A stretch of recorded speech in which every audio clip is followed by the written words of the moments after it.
সিদ্ধির জন্য ইংরেজ নিচ্ছে গরিবের প্রাণরস বঞ্চিত করে চলছে শ্রমিক কৃষক শ্রমটাকে তাদেরকে দীক্ষা বিগত ভাষা আমি খুঁজে পাচ্ছি না।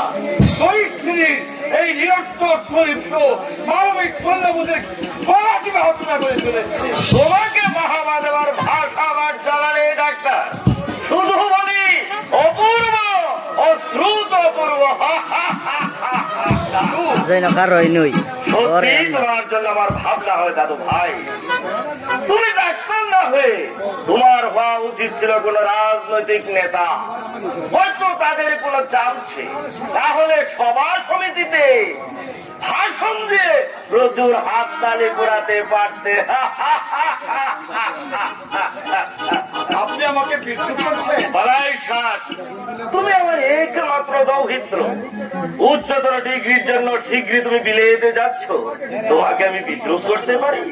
তবে তোমাকে আমি একটা অনুরোধ করছি, অর্থ ব্যয় করে বিদেশে না গিয়ে এইসব জ্বালাময় অগ্নি খরা ভাষণ যদি কোন নেতার কাছে যায়, হয়তো তারা তোমাকে জানতে বানিয়ে দেবে, নইলে মন্ত্রী যন্ত্রী করে দিতে পারে।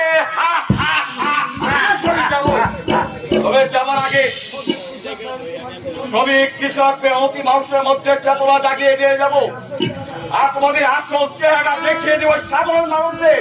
তোমরা গাছও খাবে আবার পরে খাবে, সেটা সম্ভব হবে। আমি বুঝিয়ে বলবো, এটা কান্নার যুগ নয়, এটা স্বাধিকার প্রতিষ্ঠার যুগ।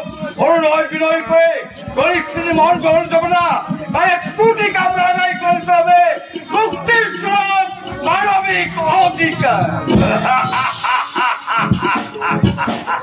মেহনতি জনতার জন্য দেখছি শালার দুর্ভাবনার অন্তরে ওর ভাই এটা বুঝে না আমিও এ যুগের মানুষ।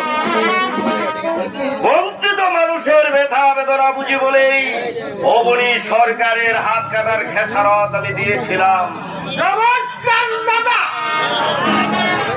তারাও অভয়, আগে সৌমেনের সঙ্গে কথা বলতে দাও, পরে তোমার বক্তব্য আমি শুনবো। বলো সৌমেন, কি অসুবিধা হচ্ছে তোমার? তুমি তো চিংড়ি পোতায় মহা আরামেই আছো শুনেছি। আগে আপনার চিংড়ি পোতায় যাওয়া দরকার। কেন? আগে চাষিদের খেপে তুলেছে।